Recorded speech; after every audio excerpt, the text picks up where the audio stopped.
Son, what a harmful ray you hurled at Thebes that day Cadmos quit sea-swept Phoenicia and came to this land. Here he married Harmonia, child of Cyprus. His son Polydorus fathered Lapticus, father of Luis. Men know me as Benoiscus's child. My father called me Jocasta. Luis married me. But after a long marriage with no children, he drove to Delphi to petition Apollo for the children he craved for his house. Yet the god replied, Lord of horse-rich Thebes, do not fling your seed into the furrow, flouting the gods. If you make a son, you make your own murderer. Your whole line will wade through blood. Yet Luis did succumb to lust. Flushed with liquor, he planted a seed in me.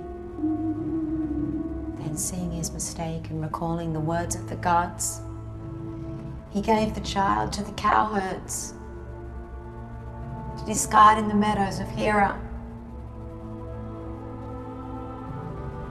Later, when his first beard had begun to bloom, either having heard the gossip or thought things out for himself, my son Oedipus departed for Delphi to discover his true parents' identity. Luis, my husband, also left for Delphi to see if the son he abandoned was dead or alive.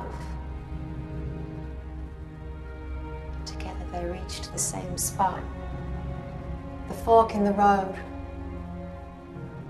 Luis's driver roared, "Out of the way, stranger, make way for a king!"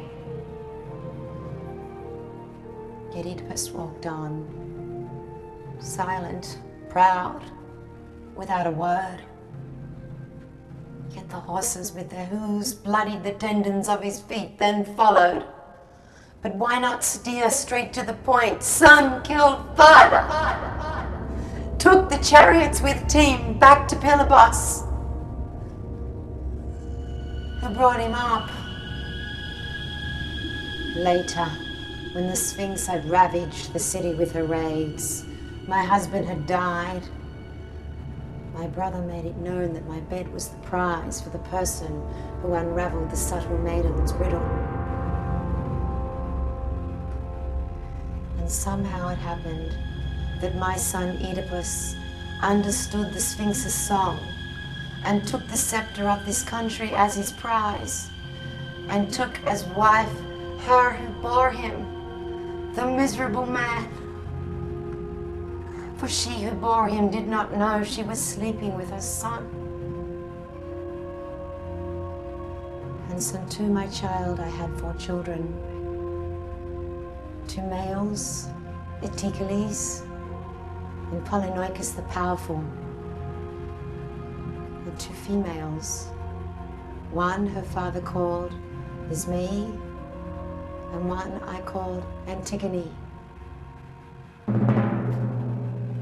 But when he who had married me realized he had married her who bore him, this miserable man who had sustained all suffering struck slaughter in his eyes and beat his pupils with clasps of beaten gold.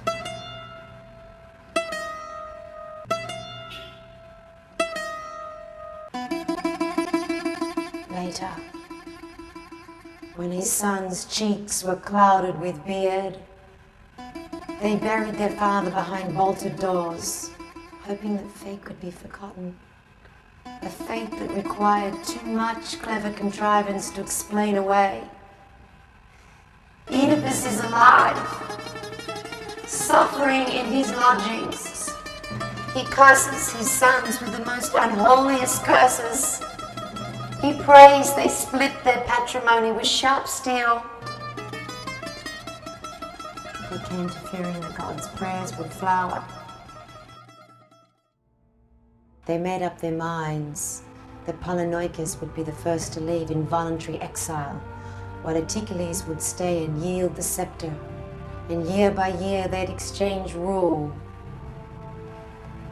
When Eteocles enjoyed the helmsman's bench, he held to it tight and took up all the throne and exiled Polynoicus from this land. When Polynoicus arrived in Argos, he quickly made Arados his relative by marriage and mustered a great army of Argives with himself at the head. And now he stands against these 7 gators' walls, claiming his share of the land and his father's scepter. To cure this strife, I have caused son to come to son before they use their spears. The courier I sent says Polynoicus will come.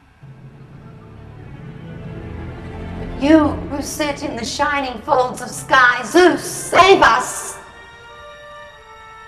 Reconcile my children. A man of your wisdom should not allow the same man to endure a lifetime of suffering forever.